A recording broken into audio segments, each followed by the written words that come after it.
Podcast City Network.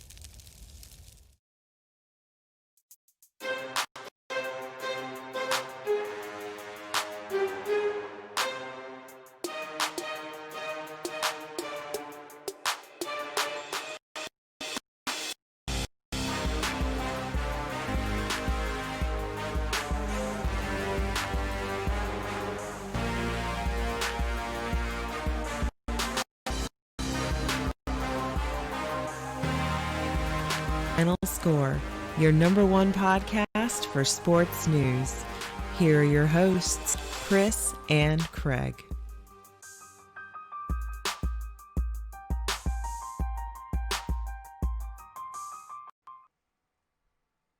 Hey guys, it's Chris, and we're here for another exciting episode of Final Score, episode 61, live on Facebook Live and Twitch. All you have to do is go onto either of those platforms and search at PCN Final Score, and you can watch us live here on air. But, you know, we got a lot of stuff planned for today. It's going to be really exciting. But before we can get to that, we got someone important to bring back, and that is none other than Craig. How you doing, bud?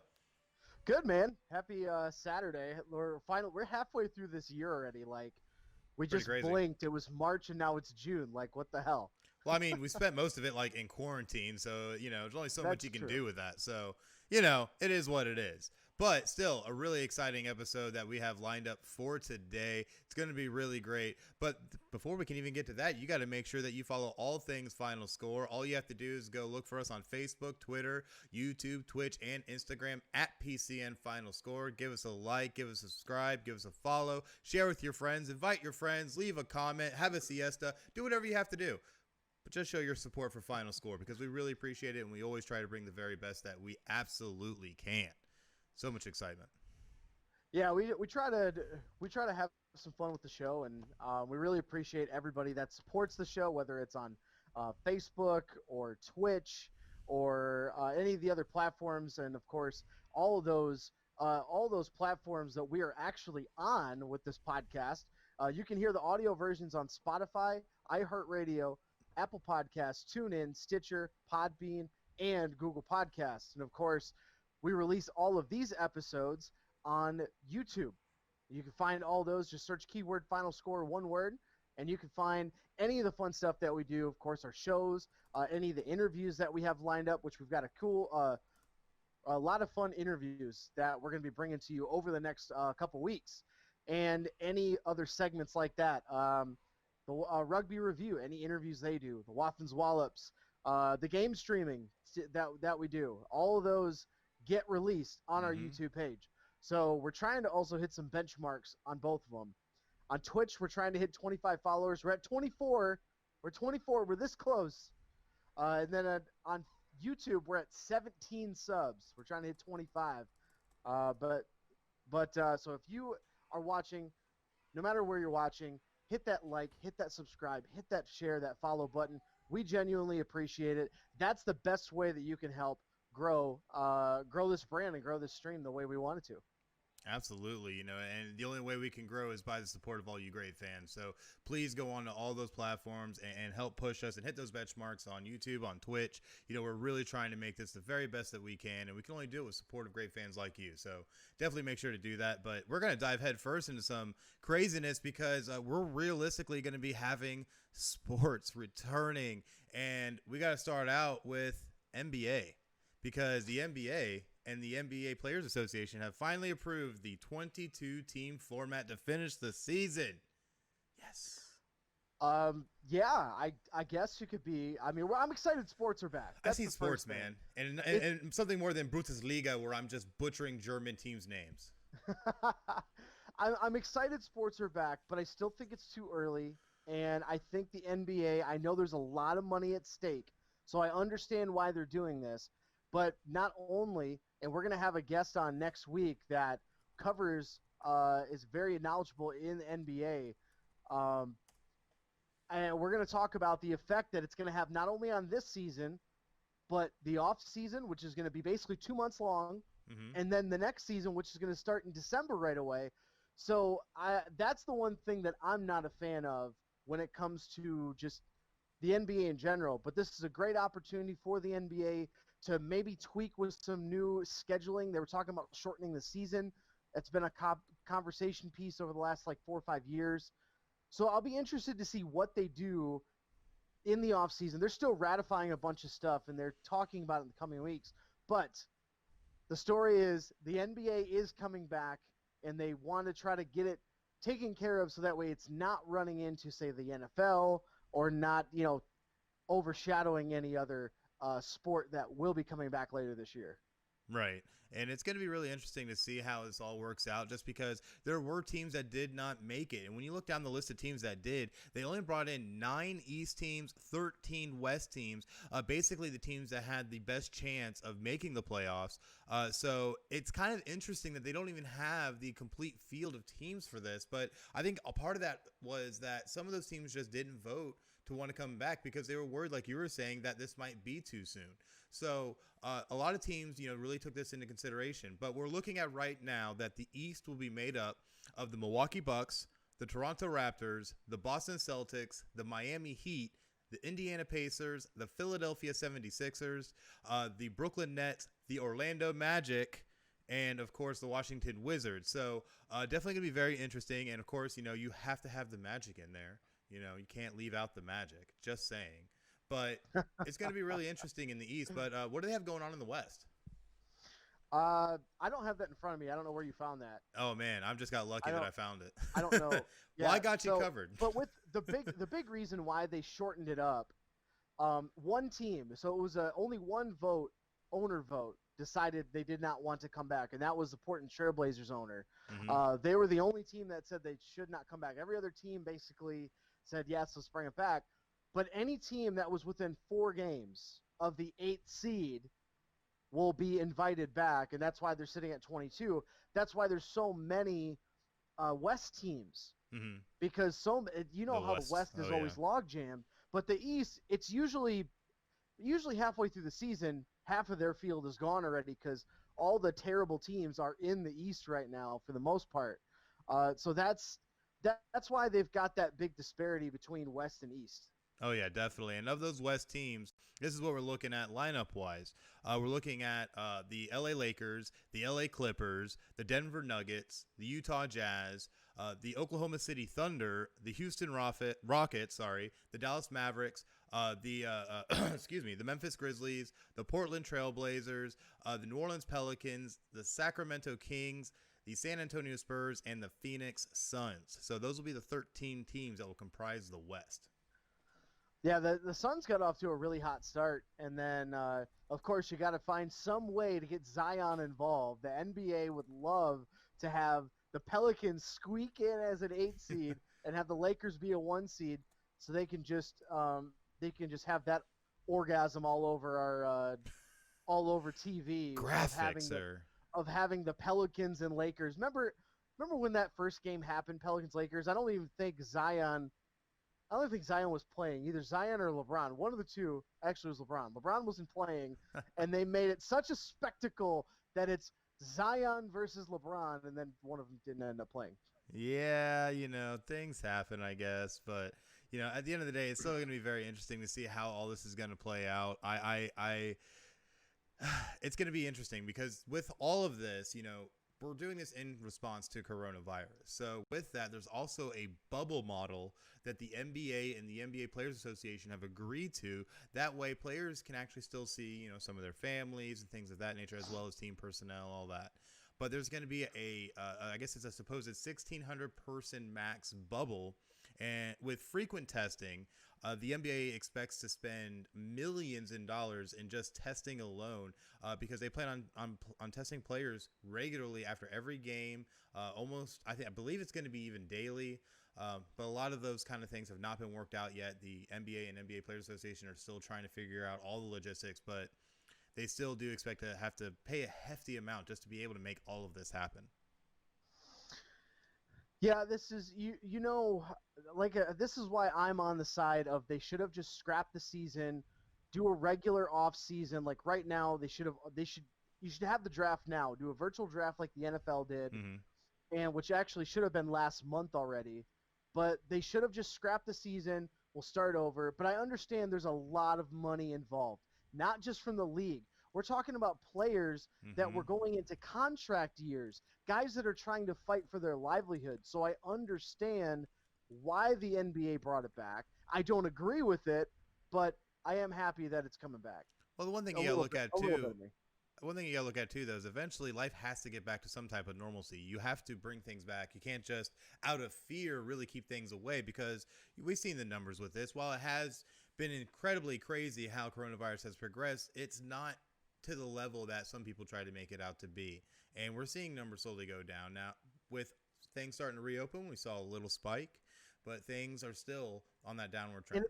And it's funny that you mentioned that, because numbers have been going down. Why? Because we've been quarantined. We're not around other people. The only reason I say I don't agree with it, it's so very late in the season. That's the big one. I don't like to mess up this year all you want. I don't want to mess up the off season and next year. But now we're going to do that. But the second reason I want to see this not come back yet, I think it's too early. You could fudge numbers however you want, but how do you see spikes? Get a bunch of people put together in an arena. Get a bunch of people put together. Like, you put more people in a group, your numbers are probably going to go up because your probability's gone up too. That's why I'm afraid. That's not afraid.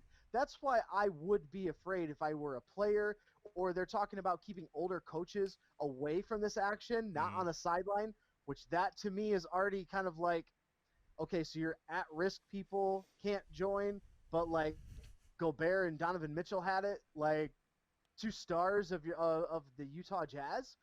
That kind of logic doesn't make sense to me, which is why I would suggest just scrap it, just wait a few more months, start the next season when it does on time, and if we continue this quarantine and slowly bring it back, which I think we've done a pretty decent job so far. Yeah. By the time fall comes around, yeah, you can go back to full 100%, but I think they're still putting people at risk by doing it now. Oh, most definitely. And obviously there's going to be concerns going forward either way. So that's why I think the NBA is trying to make sure they're doing the rigorous testings, and try and make sure everybody is safe through this. So I definitely think they're at least doing their homework and trying to take the best approach that they can. But like you said, with this being a virus, we're still in a little crazy stage of the back end of it. So, well, at least supposedly. So who knows? We'll see really what happens. But one thing I will say, though, we've been seeing a lot of protests, and nobody's really gotten too crazy sick, right? I mean, that works, right? We can protest, Quarantine's over just for protests. Well, those people that were there, there hasn't been any conversation about those people getting tested either. That's true. But it has come out this week. A college football player from Oklahoma State went to a protest in Tulsa, and he has since been tested positive for COVID-19. Yeah, there's also been 5 Alabama players who returned to workouts who also tested positive for COVID-19. So it's going to be interesting to see how this goes forward. So definitely something we're going to keep an eye on. My biggest fear is that we'll start getting things going and it's all going to slam down again. And if that were to happen, you would see I think you see some existential damage that would be pretty hard to calculate, especially when you count in college football and the NFL at that point. Yeah, trying to put 100,000 people into a stadium like that, you're only going to make it worse. So I'm really intrigued to see what the NCAA is going to do. And obviously the NFL is going to have to do some sort of fragmented attendance. I don't know how they're going to handle it, because again, even with the NFL, you can't put 30 to 60,000 people in a stadium and expect nothing to happen. So I don't know what they're going to do. College football is a big one that everyone's really interested in, because NCAA doesn't want to open any campuses at all. And if by the bylaws, if the campuses are not open, they can't have athletic events. That's true, but to be fair, it's not up to the NCAA. It's up to the individual universities and the states. And that's the big misconception a lot of people have had. So the NCAA, and this is funny, we've kind of been seeing the NCAA losing power over the past few years in different ways, and this is yet another one. Right, and it's more so the fact that the amount of money that those sports, the big sports, are generating. Remember, the NCAA is still a governing body, and they can take precautions and they can take steps to try to prevent campuses from opening and stuff like that. Ooh, or at but least they would be in for a fight, because the NCAA is just a governing body for sports, not for I the agree. universities.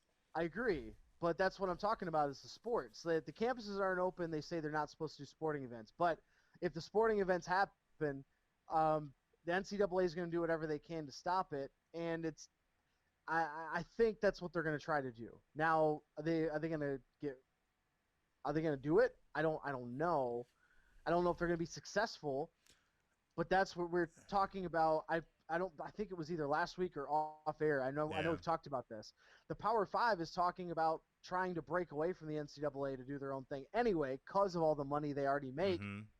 Well, So, that's the big thing you got to look at, too, is that I don't think the NCAA would try to hold anybody back from trying to return because they need money, too, and they're trying to fight for their lives. Like you said, with the Power 5 conference we talked about last week on episode 60, the NIL laws that the Power 5 is trying to push Congress to try and create and trying to circumvent the NCAA. So we already see those kind of steps being taken. So if these universities feel that they are in a good position to return to sports, I think they would flip the NCAA the bird and said, sorry, we have a university to pay for. We have kids' tuitions that have to be covered. We have professors that need to be paid. We have our own stuff that we have to deal with. So I think it could end up being the literal next step of the end of the NCAA if the NCAA tried to step on the toes of the universities. So, I don't know, I've been a proponent of the Power Five breaking away from the NCAA for I don't know 10 years plus. Sir, we got to make it proper, and you have to say it: the Power 5 and Notre Dame.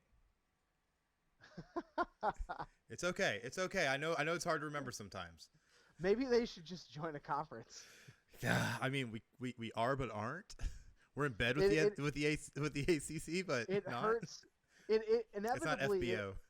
Inevitably it hurts.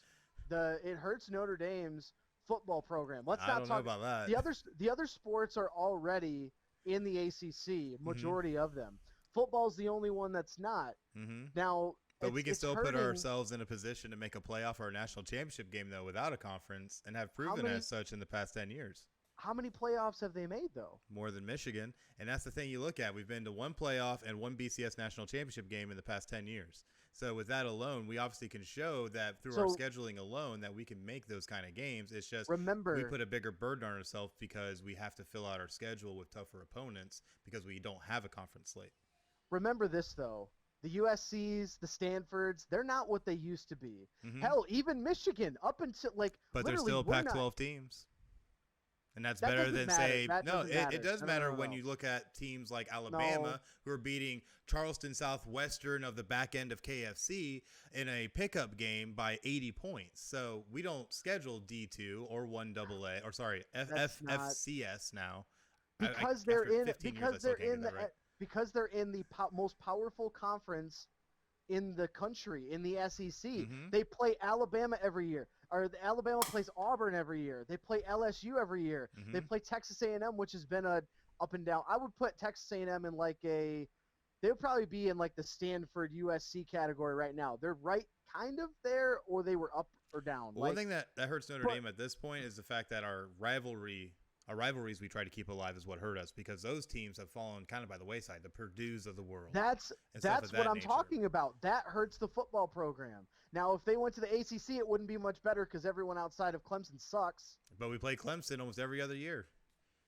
But what they should do is join the Big Ten. And they're always good games. They should join the Big Ten and go to the West because you'd play Wisconsin every year. You'd play Purdue every year. If things made sense, we would have joined the Big Ten back in the early 90s. We wouldn't even be having this conversation. But here we are. I know, that's what they should have done. But anyways, we're way off track. Yeah, we're way off track. But we do need to talk about another interesting approach to bringing sports back, and that is the NHL. Because the NHL and their Players Association have agreed to return with a 2014 playoff format. But what's interesting about this, instead of doing it on one site, they're going to do it at two sites because they're going to try and mitigate as much as they can to make sure people do not catch coronavirus. So it's going to be very, very interesting. What are your thoughts? I thought the NBA should have done this. They should have done the West Coast in Vegas. They should have done the East Coast in Orlando. And that's what the NHL's doing. And I applaud them for doing it because why would I understand the travel is the big thing. Why not keep the West Coast on the West Coast so people that are watching, fans of the West Coast teams, don't have to stay up a lot later than they normally would, or vice versa. You know what I mean? If you are your teams are going to be on 11 p.m. Eastern time. I mean, it won't be too bad for the West Coast, but I mean, you're talking about. I would much rather see the NBA have gone to this style of format as well. They are still talking about a lot of details.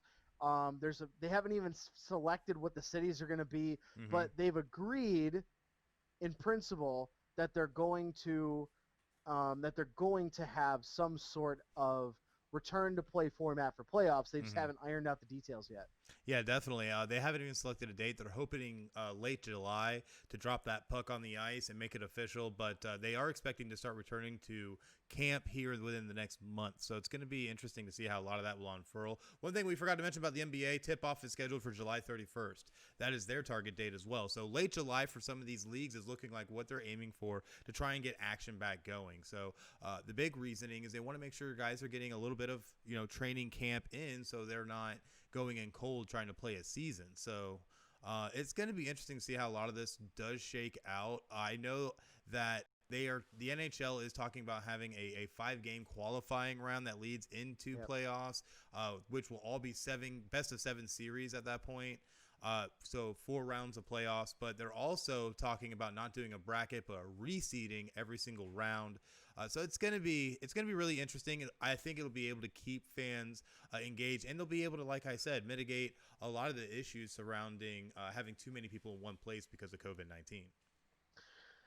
Yeah, I like the idea of reseeding. I always thought that should have been NFL does it, and I think that's something that should be done for all sports. I mean, hockey, basketball, yeah, you see some upsets, but ideally what you want, especially if you're like the NBA or the NHL, you want your best teams to be in the finals. You want your best teams to be challenging for championships. So Absolutely. Why not give them at least what on paper would be the easiest route? But a couple of the cities that you were talking about that are being considered for hub cities, Chicago, Columbus, Dallas, Edmonton, Vegas, LA, Minneapolis, Pittsburgh, Toronto, and Vancouver. Now, Minneapolis is an interesting one because of all the of everything that's been going on there with the George Floyd situation and the protests and the rioting. That one's probably out. Oh yeah, definitely. A lot of these other cities are seeing very similar protests and riots. So I don't know if how many of these cities. I wouldn't be surprised if Vancouver gets selected and then Toronto gets selected. Like, why not just take it to Canada? Yeah, at that point you might as well, because if you're trying to mitigate issues and you're trying to keep people away, then you need to try, I feel like, go in the middle of nowhere as much as possible. So go to the Great White North, maybe find some more out of the far-flung areas that you could try and do this. But yeah, Minneapolis, I definitely feel at this point definitely would be off that list. So it's definitely going to be interesting to see how a lot of this shakes out, especially for the NHL. They definitely are going to be going fanless in every way possible. All this is going to be fanless. But what's interesting is that there's some that are still trying to bring back fans, mitigate fans through. But this is all going to be very slow, I feel like, because they don't want to run that risk. So don't expect to attend any sporting events soon. Sorry, fans, but it's the nature of it. So one thing, though, that nobody's going to see really much any of, though, is Major League Baseball, who rejected a 114-game plan with no counteroffer to send back to the Players Association. So we are still sitting here at a stalemate with Major League Baseball. Are we going to see any resolution with this? Baseball is in trouble. Baseball's in big trouble. So they, of course, what we were talking about, what they were talking about with that 114-game proposal, the initial idea was going to be that it was prorated contracts and things like that, which the players agreed to. Right. Then the owners are taking it one step further and said, well, we want you to shoulder half the losses that we're taking as owners, and we want to pay somebody like Mike Trout, who's scheduled to make over $20 million this year. We only want to cap him at like $5.2 million. Right. That is a huge slap in the face if you are a player of Major League Baseball. And that's crazy to me, or it's not even crazy, because I understand it, that players, you've only got a small window to make the amount of money that you can make. Yep. And I've always been on the side of players with this. because the machine's going to keep running with or without you. The owners are still going to make money hand over fist without you. So why not try to get as much of that pie as possible? Now, the owners, it also doesn't surprise me that as greedy as they are, they were talking about, the MLBPA was talking about, okay, well, if the losses, you have to share publicly your revenues every year, or at least for this year, in the last couple of years, to show how much we may be shouldering the burden. And teams like, I don't know, the ownership of the Tampa Bay Rays, who are bitching and moaning about getting a new stadium even though nobody attends, and they want the city to pay for it. No, they would actually be exposed for how much money these owners actually make. And that's why we're at this stalemate here. Yep, and that's why we're having all these issues. And it's crazy when you look at it, too, that the MLB had told the union it had no interest in extending the season into November because this plan was going to have the season conclude on October 31st. And then they also told them that, with the fear of a second wave of coronavirus, it could disrupt our postseason if we go that late and could jeopardize what they said was $787 million in broadcast revenue. And it's like, well, you got to keep them. You got to keep in mind, I side with players too, and these guys are trying to get back to play, and now we're in a complete standstill. Because the original offer was an 82-game season. Now we're up to 114, which, it is what it is, but you need to try and bring games back and make sense for why these guys are getting paid. I feel like the MLB is trying to be a cheapskate right now, and they're trying to take the approach of trying to mitigate as much cost as they can, even if it means digging into players' salaries as far as they can go. And there was even reports, I think a week or two ago, where an owner had said anonymously that, hey, I'd be all for the MLB season completely shutting down because that's money now I don't have to pay to players. So it's going to be very interesting to see how all this will go because there's already been a lot of concessions made by the players, and I don't think the players are going to play ball, no pun intended. Right. And yeah, you mentioned that it went from 82 to 114 because they're talking about prorated salaries, so the players are okay with playing a bunch of games because they want to get paid. Exactly. But this is the major problem MLB has had over the last couple of years is that they need to figure out a way to shorten the season, make it more relevant, but also try to figure out a way that the players aren't getting shorted or getting screwed out of their money also. So that's the major issue that MLB has been really trying to fight over the last, I would even say, 10 years or more. So this, like I said, baseball's in trouble, and it sucks because I am a baseball fan. I love going to games. I love watching the Rays and at least, my Tigers when I can actually see them play. But I understand from a casual fan standpoint, it's not interesting anymore. It's just not interesting. So you got to find a way to make it interesting. Shortening the season would be a good idea, but the players don't want to take a pay cut, and because we've been inflating their salaries so much over the last couple of years. Definitely. By couple I mean 10 to 15. I mean, look at Alex Rodriguez signing the major deal. It was $252 million back in the early 2000s. Yep. Like that's kind of what spurned a lot of this. So. And MLB's in trouble. They're in big trouble.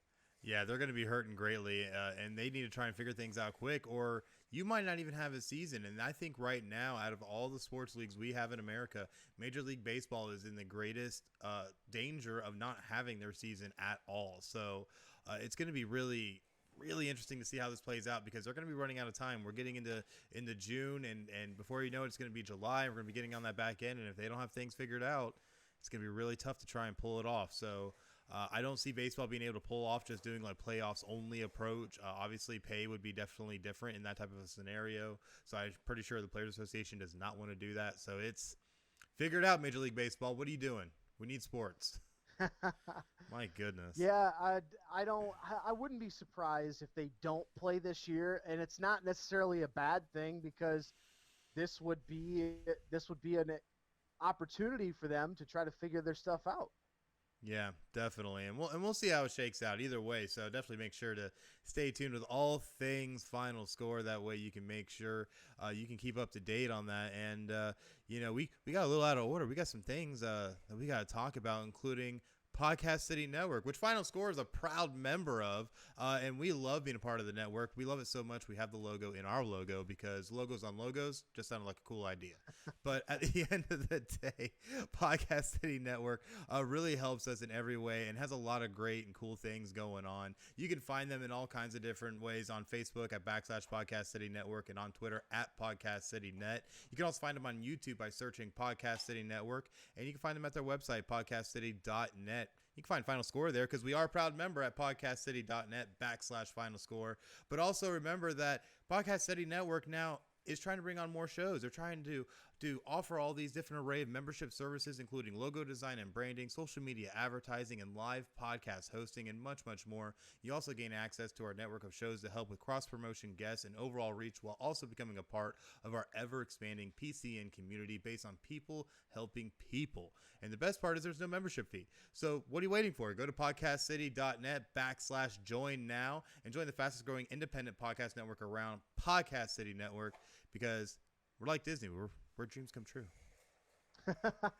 Disney World, dreams come true. Yeah, see, doing what we can do. All right. Well, this next segment, we've got it. We've both been. Even before the show, we went on air. We got into an argument about this. We did. And what we're talking about is NFL Commissioner Roger Goodell put out a video on Twitter saying that the NFL was, quote, wrong not to listen to their players about racism. This happened yesterday, actually. Yes. That the NFL basically said, oh, Colin Kaepernick, what he was kneeling about a couple years ago and police brutality, and they need to stand up for the African American community. Oh, yeah, we kind of shunned him, and we should have listened. Yeah, maybe a little.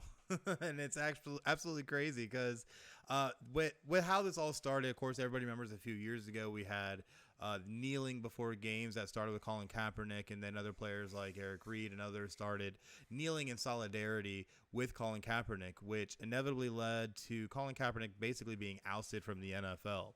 Now, all of this was over police brutality and social injustice, which we are now seeing running rampant even today with everything we've been seeing with the George Floyd situation and protests around the country. And people are standing up and making their voice heard. And now NFL players are also pointing to the fact that Roger Goodell has been very silent through all the protests and everything that's been going on in America. And now Roger Goodell had to basically go back and recant his words and apologize and say that the NFL was wrong, which they were. You should have been in more solidarity with your players, because if you follow the NBA model and what the NBA was able to do, honestly, there's no reason that you couldn't have been able to have better initiatives, especially with the throngs of money the NFL has. There's no excuse, I feel like. So good to see it finally happen, but I don't know. What are your thoughts on it? This is tough. This is tough. Like, it's not. This is a major issue in our country right now, and it feels weird to try to talk about anything other than what's going on across the country. NFL is in a really tough spot because a majority of their fan base is very conservative. Yes. We're talking they're like, quote unquote, good friends with Donald Trump with the presidency, and good old boys. Yeah, and it's a lot of the owners of these teams are old white men who grew up in the era of pretty widespread and very people were very comfortable with racism. Yeah. And I think a lot more now, our generation and younger are finally becoming to the point where it's like we can't stand for this anymore.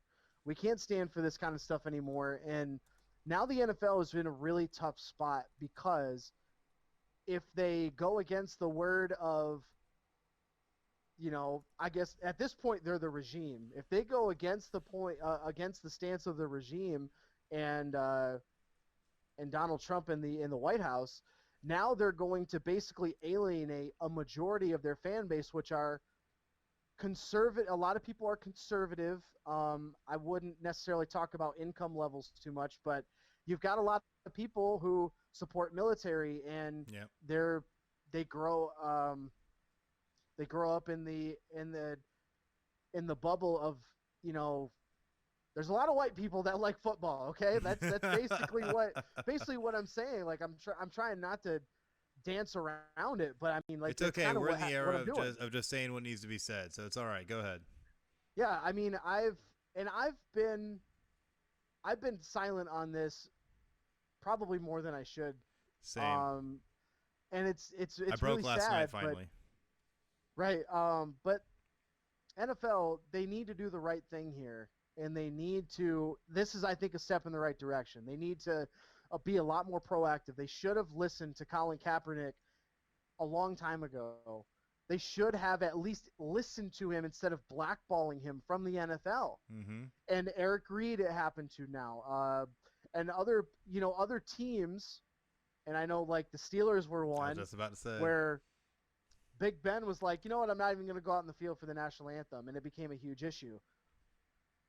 NFL needs to be very, very proactive here. They need to take stance like the NBA does, where I applaud. I say this time and time again. Adam Silver is the best commissioner of any sports Oh yes, organization absolutely. in the world. In the world, the best commissioner, not only because of what they do on the playing court or on the playing field, depending on what sport you watch. Just he tries to listen to the players. He tries to be proactive. Roger Goodell needs to do the same. And I know he's been very quiet because we always talk about the NFL hides behind the shield, whether it's the refereeing and being so terrible or not listening to the players with social issues. Mm-hmm. These players come from backgrounds where they've seen the racial injustice. They've seen it firsthand, and now they're in a position to where they're making a bunch of money, and they're being expected by these old white owners. You have to do what I say. Jerry Jones is a great example. Oh yeah. I was just Jerry about to Jones say. is a great example. Like, he's an old oil rigger. Like, what do you think he came from? And these players come from a place where they've seen this racial injustice and they've lived through it, and now they're in a position where they can actually speak up and have their voice to be heard and make an impact. How many players since even we mentioned Drew Brees later in the show, in his situation, how many players have come, like, to attack players that have taken a stance against Black Lives Matter movement? Oh yeah, it's Like, happened hand over fist. and this should be something that unfortunately we still have to deal with in our society. And it should, ideally, this is a time, like, we're living through a time of history right now where this kind of thing is going to be talked about for the rest of our lifetimes. Absolutely. We basically are in the second civil rights movement. This is where we are right now, and it cannot be ignored. And it's something that I, too, honestly, stayed silent on for a long period of time because of fear, honestly, because, you know, having a mess of kids, you know, I don't want to risk any of them. So at the end of the day, and we own a business, too. So it's not like, you know, we want to screw around with that. But at the end of the day, this is more important than any of that. And it's something that the NFL should have taken notice of a long, long time ago. And honestly, even before Colin Kaepernick. And when you looked around, even at that time when Colin Kaepernick was kneeling, you were already seeing the change happening in basketball. Adam Silver and the players in the NBA were already making strides to social injustice. And now you sit here today and you see teams now that are reaching out, donating to local charities, to the local community, trying to do whatever they can to help. And you see now all these celebrities and all these sports stars that are also doing the same. Of course, we'll talk about Michael Jordan and what he did later. And it's just crazy to see that outpouring. And now you have the NFL sitting here just being like, oops. Yeah, the NFL, it's NFL, I think this is a big move for them because I mentioned they like to hide behind the shield, and they're actually coming out, and Goodell saying in his quote, I'm trying to find it right here real quick. It was a verbatim. Oh yeah, it says we, the National quote. Football League, Yes. condemn racism and the systematic oppression of black people. We, the National Football League, admit we were wrong for not listening to NFL players earlier and encourage all players to speak out and peacefully protest. We, the National Football League, believe that Black Lives Matter. Yeah, that, and a lot of I'm glad that they came out and did that because they know that they've been turning a blind eye to this stuff for years. They know. and this is really tough. This is really tough to kind of talk about feeling without feeling some sort of emotion for the people that have been affected. Like, Yes. I know I have not personally been affected by any of this kind of stuff. This kind of stuff, none of this stuff has happened to me, and I understand that. I know that, but it doesn't mean that I don't feel for the people that it has happened for or happened to, and continues to happen to. Like I'm so happy that this is. I don't like the fact that there's, the riots are one thing, but the protests are another. Yeah. Some people blur the line between the two, but for the most part, you have the people that are protesting that are doing what they need to do to have their voices be heard, and then you have people that just like anarchy and are just destroying businesses for no reason. Like, very true. And the one thing that I've always told people throughout this, you can't blame the protesters on the 1%, just like you can't blame the police on the 1%. So at the end of the day, there's always going to be bad apples in every run of life, and it sucks that life's that way. But you can't condemn everybody because of those actions. Yeah, but the one thing we need to do is we need police reform in the country. Already in the works too. And it's good. I mean, but the thing is, look at a lot of the big history events. Look at the women's right movement. It took a few days of rioting and protesting for that before things actually started in motion. The civil rights movement is, of course, the biggest one that everybody talks about, with Martin Luther King leading that. That took riots around the country for days on end, which is what we're seeing right now. Birmingham, before Selma. actual change happened. So eventually we will get there. But know that we at Final Score, we stand here knowing that we support what's going on out there with the protesting and making sure that until we both agree that yes, all lives matter, but no lives matter until Black Lives Matter. Absolutely. Until the people that are being oppressed in this country, people come to this country to escape what's going on in their own country with tyranny and oppression, and they come here for a fresh start. They come here because we're a free country, and now we're seeing it at the risk of not being a free country. Yep, very easily. And that's the thing, I've always touted myself as a humanist.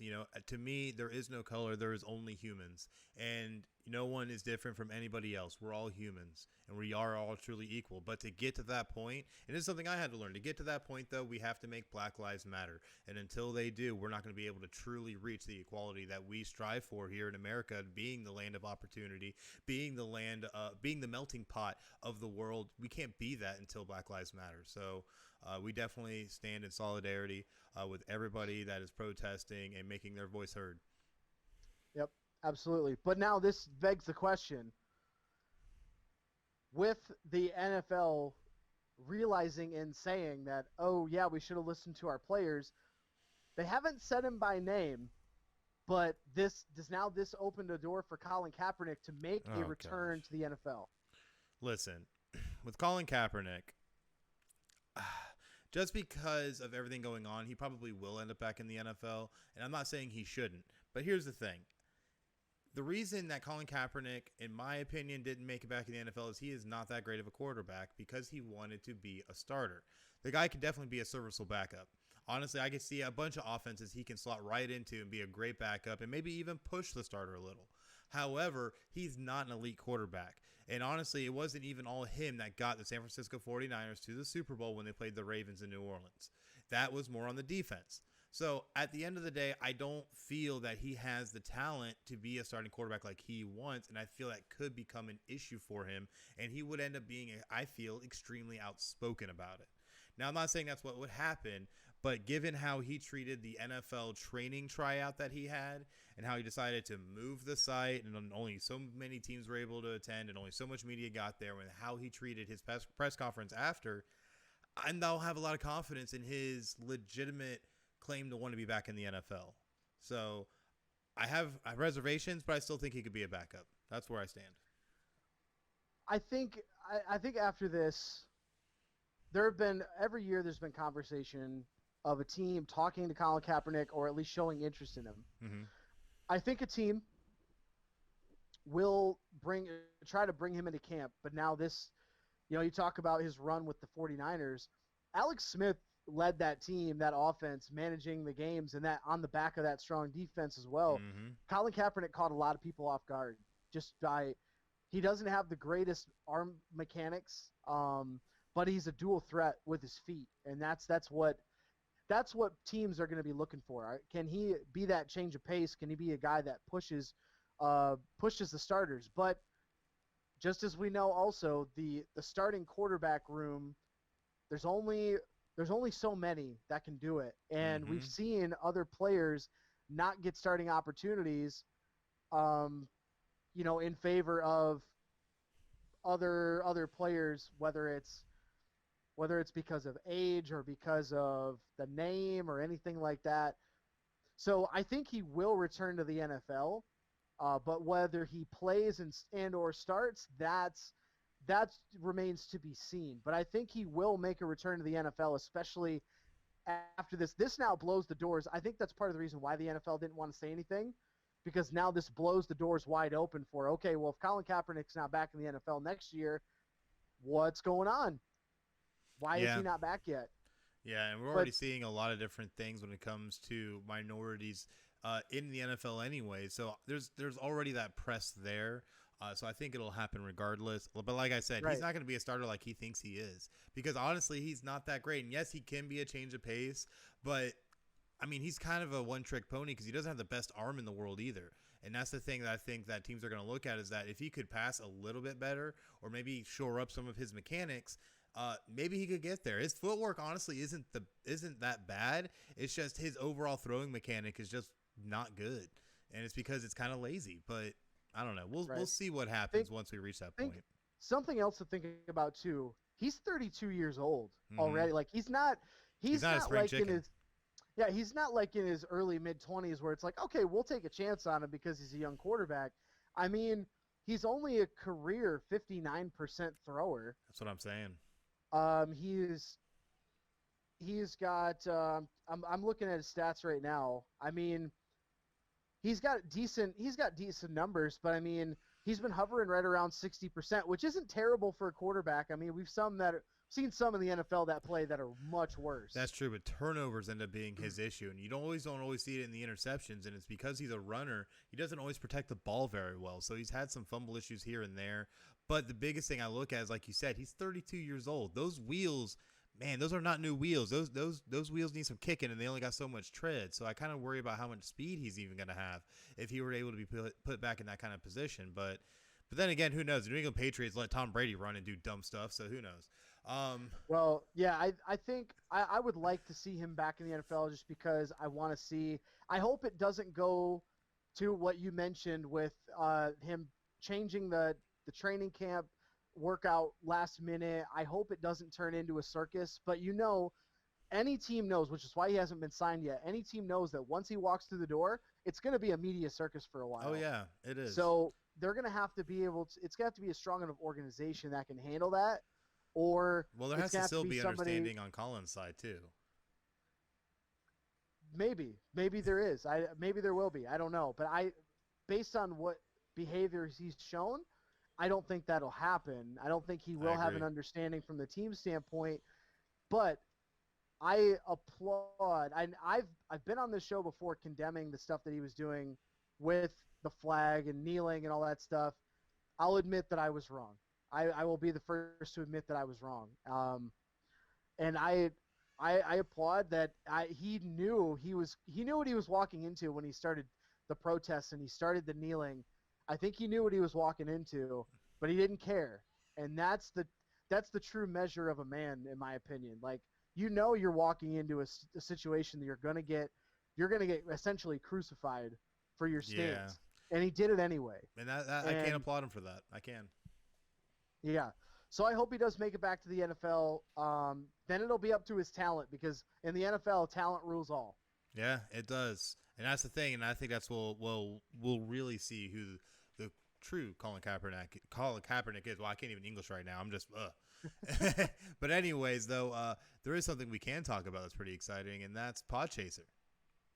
Yeah, we can talk about PodChaser. So we talked about the other social media platforms. Podchaser's a newer kind of social media platform, but it's your daily source for podcast discovery, okay?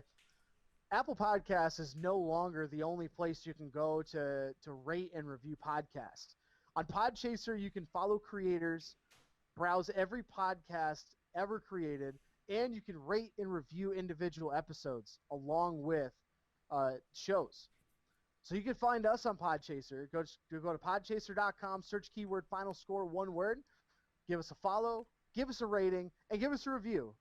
We try to check and take to heart those reviews, positive, negative, room for improvement. That's the only way we're going to make our show better, and we want to try to bring the best content, the best product, the best interviews that we can, and the best way we know is by your feedback. So go to podchaser.com, search keyword FinalScore, and check us out. Yes, definitely. But at this time, we're going to go ahead and switch gears on over to this week in sports history. And this one's going to be a doozy. And I don't know how this one worked out, but the very first one on this list is very historical. Most people don't know, but I used to actually be a U.S. history major in college. And so today's very important if you know anything about U.S. history. Today is June 6th, which means we are at the 76th anniversary of D-Day. Yes, the landing in Normandy during World War II that officially launched America into the European theater of war. So definitely really crazy and historical, and hats off to all of our veterans. Always a good way to be able to tip a hat to them. So yeah, it's amazing that 76 years ago today this happened. We stormed beaches and tried to defend the world from tyranny, oppression, and racism on the European continent. And today we're doing those things at home. Yep. It's crazy how history ends up repeating itself in some way, shape, or form. Oh, yeah, it most definitely does. But, hey, that's the way of it. But just a small tidbit, and I did find this out actually right before we went to air. On this same day, too, Major League Baseball canceled all their games for the day in solidarity of the landing of D-Day. So definitely an interesting one. But yeah, we'll go ahead and hit from the top. Go ahead, Craig. Yeah, next up on this day in 1966, the AFL and the NFL had their merger. And we very, very quickly after that became the birth of the Super Bowl. Yes. So amazing. This same day in 1987, the New York Yankees played their 13,000th game as a franchise. Absolutely insane. Now, you know how we both feel about the New York Yankees, but 13,000 games in 1987? Yeah. That is a boatload of games. Yeah. That's a lot of games. And that was before I was born. I only came about literally 6 months later. How weird is that? Weird. On this day, June 6, 2018, LeBron James eclipses Michael Jordan for the most 30-point games in NBA playoff history with 109 in the Cleveland Cavaliers 110-102 Game 3 Finals loss to the Golden State Warriors. Crushing. June 7th, 1892. John J. Doyle of the Cleveland Spiders is the first player ever to pinch hit in a baseball game. On June 7th, 1966, the New York Mets pass on the Hall of Famer Reggie Jackson to select Antelope Valley High School catcher Steve Chilcott number 1 in the MLB draft. If you're the Mets, how bad you got to feel looking back that you passed up on a guy, Mr. October, Reggie Jackson. I know it has to just hurt, but the Mets are used to it at this point. June 7th, 1989, Wayne Gretzky wins his 9th. That's right, 9th NHL Hart Trophy, which is the MVP title in 10 years. 9 in 10 years. That's crazy. There's a reason why they call him the Great One. On the same day in 1997, Stanley Cup Final at Joe Louis Arena in none other than Detroit, Michigan. You love it. The Detroit Red Wings beat your Philadelphia Flyers 2-1 for a 4-0 series sweep. That's the 8th title in Wings franchise history and their first since 1955. Yeah, that was I think the 4th or 5th Stanley Cup we lost out of the past 6. So, yeah, feels great. Feels great. June 8th, 1989. That's right. The Pittsburgh Pirates scored 10 runs in the first inning, which is their best inning since 1942. and it prompts Pirate broadcaster Jim Rooker to say he would walk from Pittsburgh to Philadelphia if the Pirates lost.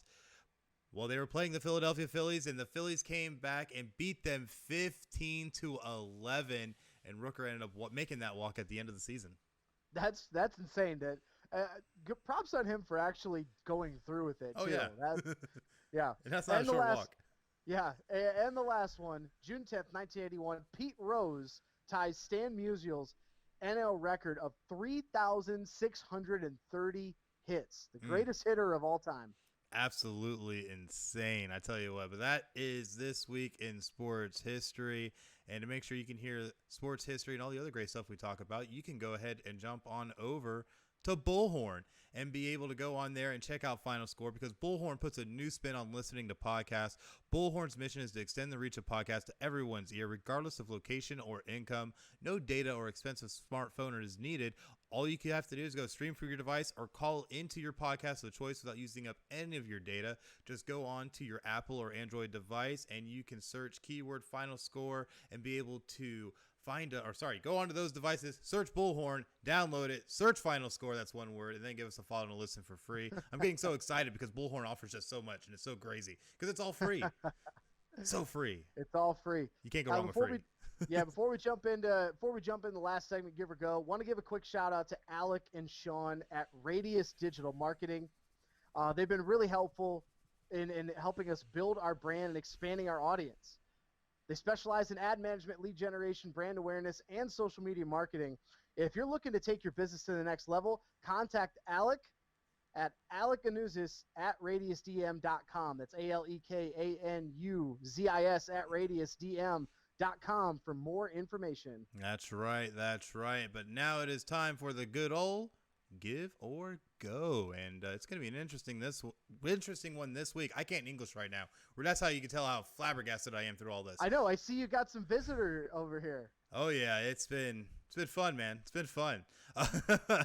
But the first one I'm gonna throw to you: Michael Jordan and the Jordan brand are pledging $100 million over the next 10 years towards racial equality and education initiatives. Give or go.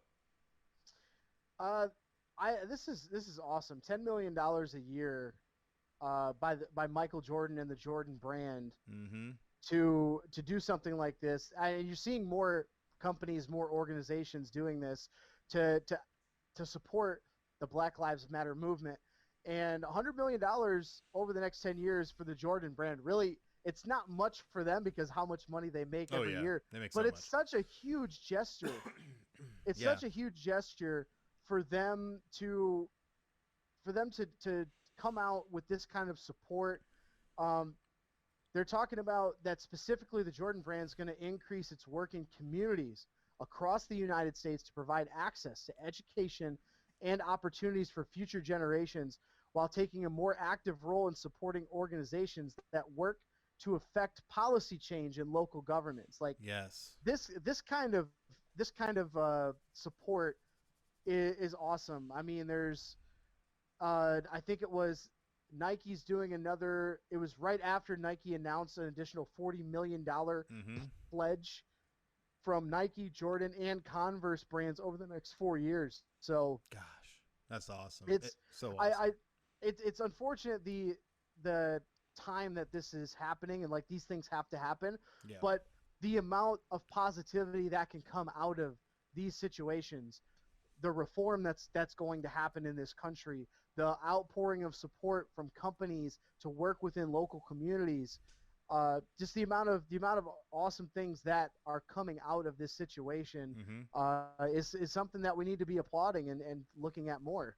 Definitely. And Nike also had unveiled their For Once Don't Do It video 4 days after the death of George Floyd while he was in custody of Minneapolis police. And it's fueled a lot around the world and has really made people try and take another look at this. And Nike said that they know that Black Lives Matter and that they need to educate themselves more deeply on the issues that face Black communities and understand the enormous suffering and senseless tragedy that racial bigotry creates. And it's great to finally see that companies, and not even just like little companies, but big corporations are coming out and saying, like, listen, we know this is wrong and we're going to do whatever we can to try and help this situation, because this is something we haven't seen in really ever, not to this level. And it's amazing to finally see the kind of change that these businesses are trying to help affect and help produce. Yeah, it's been awesome. It's been awesome to see these companies do this. All right, moving on. Next one, Gronk. Rob Gronkowski loses the WWE 24/7 title on TikTok of all places. Okay. Go, Chris. Oh, Jesus Christ. All right, so with Rob Gronkowski, he was trying to make a TikTok video where he was training for the upcoming season and ended up losing his 24/7 title after getting pinned by the gardener, who was really R-Truth, in Rob Gronkowski's own backyard. So his training buddy who set it up apparently ended up being the referee as well. So not too surprising, WWE has released Rob Gronkowski from his contract so he can re-pursue his football career and be another gleaming weapon for Tom Brady in the Tampa Bay Buccaneers offense. So this is something that was going to happen no matter what. I actually thought they had already done something like this. So I was kind of surprised to see it, but damn, Rob Gronkowski, what the hell? Like, wow. It was kind of embarrassing. Anyways, we're just going to jump into the next one. Drew Brees got a lot of flack for his flag comments and torched on social media by athletes. Give or go. Well, I mean, this just kind of goes back to what we were talking about earlier in the show. And Drew Brees on a interview made some comments reiterating the stance that he will, quote, never agree with anybody that disrespects the flag of the United States of America. And since then, a lot of his own teammates, a lot of players around the country, I know LeBron James has been a big one. Mm-hmm. Richard Sherman was another one. Tyrann Mathieu, another one I was seeing on Twitter. Basically, he's tone deaf to what's going on. And I understand, wanting to respect those that came before us, that fought for our freedom and fought for the opportunity for us to do this. Absolutely. But it's also, people have to understand that the reason people are kneeling for the flag is not because they're disrespecting our forefathers that fought for our freedom. Right. They're essentially trying to just bring awareness to the people that are being oppressed in this country by the people that are currently in it and currently running it. That is what this is all about. It's not about disrespecting the veterans. It's not about disrespecting the military that are still fighting for what we're doing. It's more so bringing awareness to people that are being oppressed in this country. And we've talked in previous shows about don't kneel for the anthem. Find another way to have your voice be heard in the on your platform, right. If you're a sports athlete. But honestly, the more we think about it, what better way to make a stand, in this case, kind of a play on words, and then what better way to have your actions be seen and be heard by when millions of eyes are watching people when it comes to the NFL and the national anthem and kickoff. Because we don't talk about the amount of community service that players do in their communities. That kind of stuff doesn't get national coverage. It doesn't get the national coverage in the regular coverage it deserves. No, it really so doesn't. What other platform would you use to have your voice be heard for racial equality and social justice? So he's also come back and kind of backtracked, and as he should, make an apology. But it's also the fact that you already came out and said it. You can't take those words back. You can't take those back and do it. But I've given him credit for, since actually yesterday, basically putting our president Donald Trump on blast on Instagram, because Trump came out to defend. This seems like a whole episode of like Monday Night Raw right now. This is like somebody comes out and says something outlandish, and then somebody comes out to oppose, and then someone comes out to defend the person that said it first. Like, this is just a big drama right now. It's a big soap opera. So Trump comes out, and of course he will stick his nose where it doesn't belong. And he came out and defended Brees, but it's not the fact that it's not the fact of what's going on that is. It's the fact of the way Drew Brees said it is what people are having the issue with. Exactly, and I think that's the big thing. But it's definitely going to be interesting. He's definitely recanted, and a lot of players have come back into support of him because they feel he's actually learned his lesson and learned from his comments. But I don't know. We'll see how it works out. Yeah, and other players, you're starting to see it a lot more that it's actually being addressed. I know another one. What was it? Drew Lock said something, or no? Oh, Jake not Fromm. Drew Lock. Jake Fromm. Yeah. Jake Fromm made comments that weren't very good. He was saying that guns should be only for elite white people. Mm-hmm. Like this is the kind of things like that's how what he believes. And where does he believe? It's because he was programmed that way because of how he was raised. Mm-hmm. And that falls on us as parents now of the next generation. Yep, absolutely. It falls on us as parents of the next generation. People are not born racist. People are not born with social the way that the way that they view the world. Ineptitude. Thank you. It's on us leading the next generation. Like the people that are our age and right around our age, older, younger, we're raising the next generation. Mm-hmm. How do you want to raise them? That's really what it comes down to. That's why you see comments from athletes right now, like Jake Fromm's not that old. He's in his early 20s. Exactly. So you got to think 22. that our parents and people in between of our age and our parents' age are the ones raising these kids. Exactly. So it's all about us. How are we going to raise them? Absolutely, and I absolutely agree. And the thing that you look at too, those comments were also made by Jake Fromm, I think, a year or so ago. But still, you're within that realm of time that you should know better. And the thing is, and it's sad, you can see how he was brought up. They had the high school, I can't remember what it's called now, that special on Netflix with high school recruits. Jake Fromm was a part of that, along with Martell Tate and some other players. So it's really interesting to see that, and you see that in there because he doesn't know any better. He grew up in rural Georgia, in his family's like $500,000 home. They didn't have to worry about anything. They didn't have to live the lives that these people that people that are fighting for Black Lives Matter had to go through. Yeah, I grew up in a rural area, in a mostly white area of the state of Michigan too. Like we had one black kid in our high school. Like I wasn't around people that weren't like me until I went to college. Like until I started going to college, and that's what a lot of these kids that grow up in these kind of areas, that's just it's how the parents are raising them, and it's not going to be we're not going to see real change in this country until our age gets to be in a position to be in higher positions of Congress, and our generation becomes got a few more grandparents. years on that.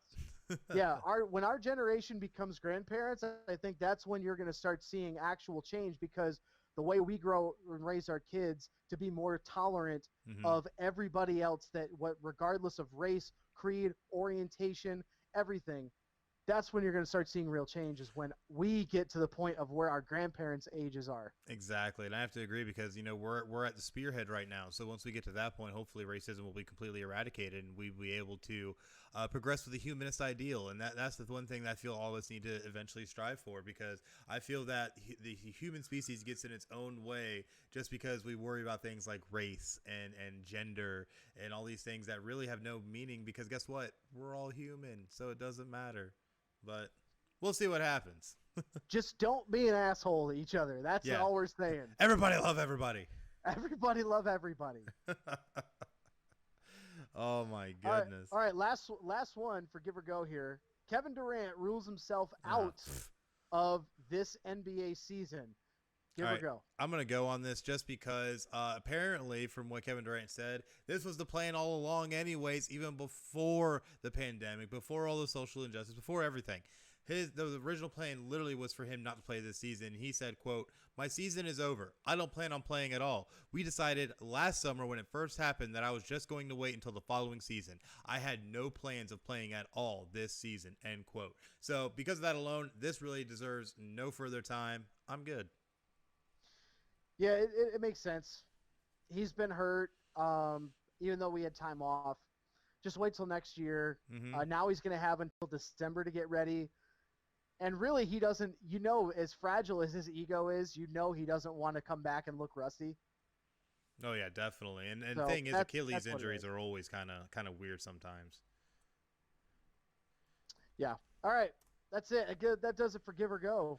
Oh man, which means that brings us to the sad moment of the show, and that is the week ahead. But before we jump fully into the week ahead, I do have one thing we have to announce, and that is we had a winner for the Final Score Like, Comment, Share contest that we had recently, and our winner was none other than Connie Lynn Merritt. Thank you so much for watching the show. Definitely have seen you in the comments and liking a lot of our posts and sharing our stuff, so we definitely appreciate you. And you've won yourself a Visa gift card, so that has already been put in the mail, and you should be getting that very, very soon. And thank you again for supporting Final Score. Absolutely. We got one more. We were trying to give it away on last week's episode, but we have got an idea. So we're hitting very close to 25 followers on Twitch, and I'm bringing it up right now. We're at 24. All right. So we're so close. So we're trying to hit affiliate on Twitch, and we have our game streaming that we have that. I stream a couple of games at the moment, but we're trying to grow that brand and have some fun with, doing some classic games. I've actually got a couple of them right here.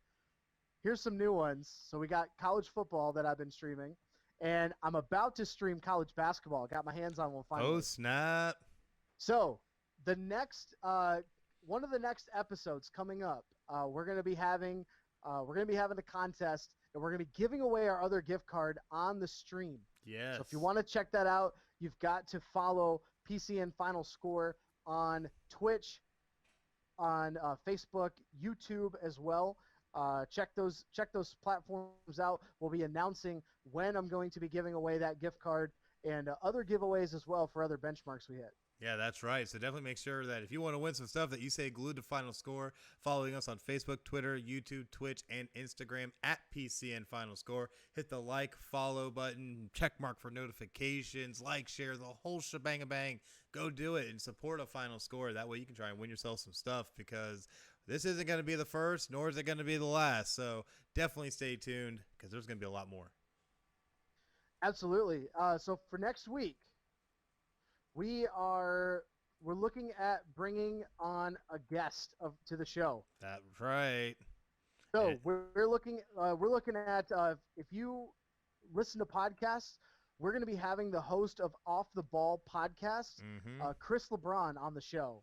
He talks a lot of NBA news, and we're going to be talking about NBA reopening, how it'll affect next season, and the off season, as well as who he thinks is going to take the crown for this new return to play format. So Chris LeBron of Off the Ball podcast, we're planning on having him on next week.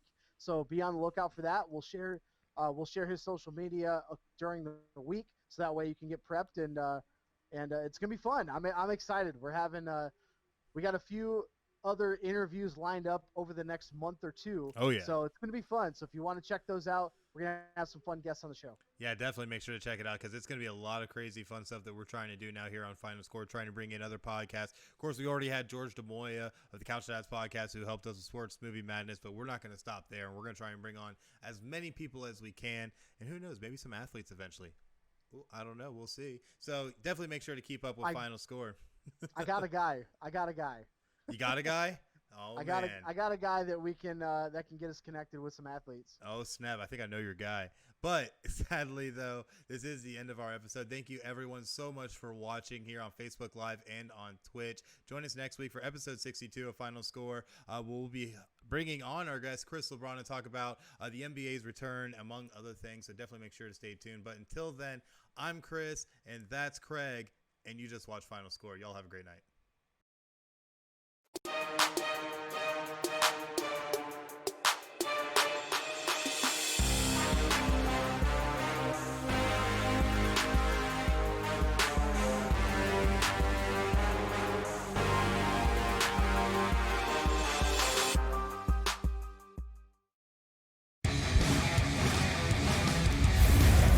Podcast City Network.